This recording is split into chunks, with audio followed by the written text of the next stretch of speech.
What's up, fellas? I just want to run through some of the most important matchups and exciting matchups of UFC Saudi Arabia with Adesanya and Nassourdine Imavov. Starting with that, we've got Shamil the Blob Gaziev. I'm just kidding. That's not a really exciting matchup. The Blob will win, but not very excitingly. I want to start with Terrance McKinney and Damir Hadzovic. Hadzovic is actually 38, and this is his first fight in about 3 years. Not only that, he hasn't won in 4 years. I think this is the UFC trying to push Terrance McKinney again.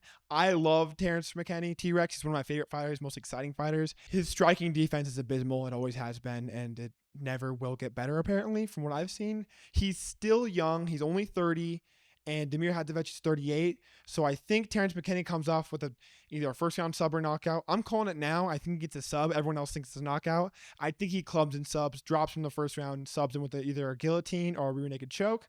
But either way, it'll be a really fast and really exciting fight. If not, if Terrance McKinney can't chin him in the first, we know how his cardio gets after swinging wildly. It'll probably go to the second. Damir will finish him. But either way, great fight. An amazing fight on the prelims. I think it should have been the featured prelim, but it's not. But either way, watch out for this fight on UFC Saudi Arabia. The opener to the main card has Fair Ziam versus Mike Davis.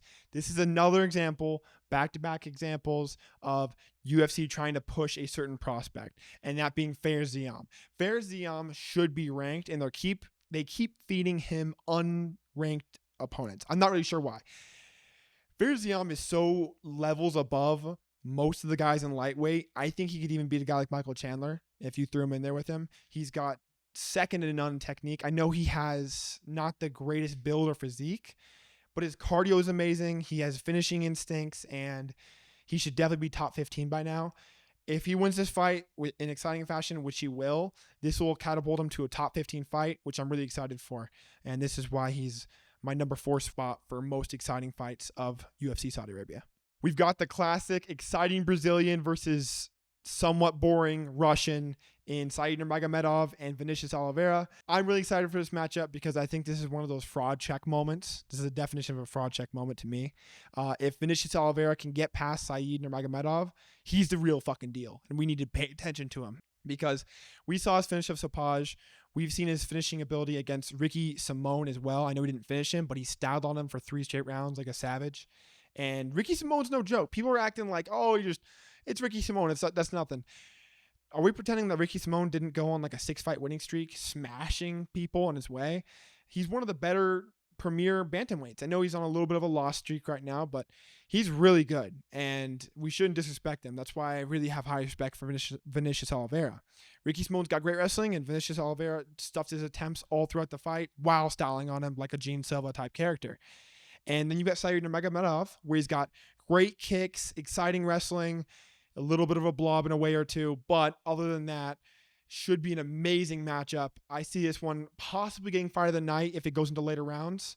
But if Vinicius Oliveira can finish him early, he's soon for a title shot, honestly, because there's not many contenders there like there is of Said Nurmagomedov. So that's why it's number 3 at my spots for most exciting matchups with UFC Saudi Arabia. I was contemplating putting Shara, Bullet, or MVP in this slot for 2, but I can't because I honestly have a feeling that even though you're both strikers, they're both exciting matchups, one's either going to smudge the other or it's going to somehow be a boring match like we saw with MVP and Kevin Holland, where both guys don't really want to throw, little flashes here and there, but generally kind of annoying to watch, where it's like one guy just doesn't throw enough or keeps getting caught, maybe a masterclass sort of deal, but I think it's going to be relatively not as exciting as we all want it to be. So I'm going to leave that one out, and instead I'm going to put in Sergei Pavlovich and Jairzinho Rozenstruik.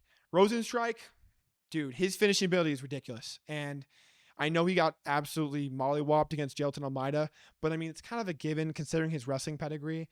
Sergei Pavlovich does have good wrestling.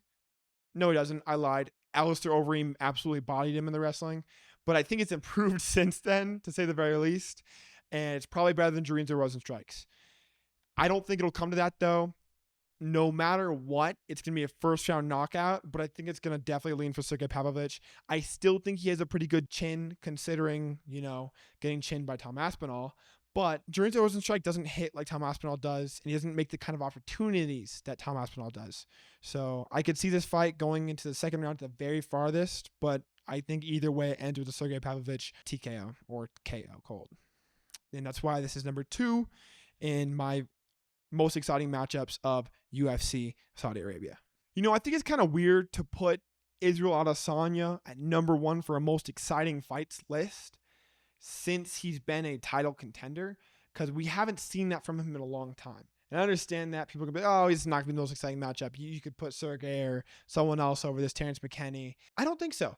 Whenever Israel Adesanya is pushed towards the fence, whenever he's backed into a corner, he does some exciting shit. And right now, he's in the definition of being in a corner. Lost to Sean Strickland, lost to DDP, and now he's looking for revenge. And I think there's no better way to do it against a guy like Nassourdine Imavov, which has been proven time and time again. Imavov isn't really a top contender. He doesn't really have the skills to do much.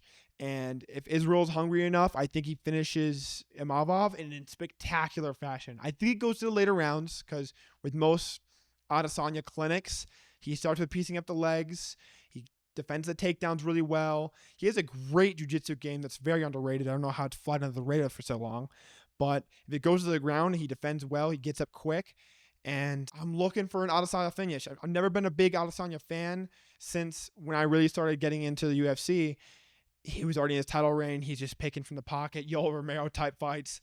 But hey, I'm giving Israel Adesanya the benefit of the doubt here, and I think he's going to really turn up and make this a really exciting fight. So look out for this matchup at UFC Saudi Arabia. I know it's the main event. You're not going to miss it, and I'm not going to either. So if you think I missed anyone, or if anyone else goes up in that slot of most exciting fights of UFC Saudi Arabia, let me know that I fucked up in the comments or whatever you want to say, and I hope you all have a great day.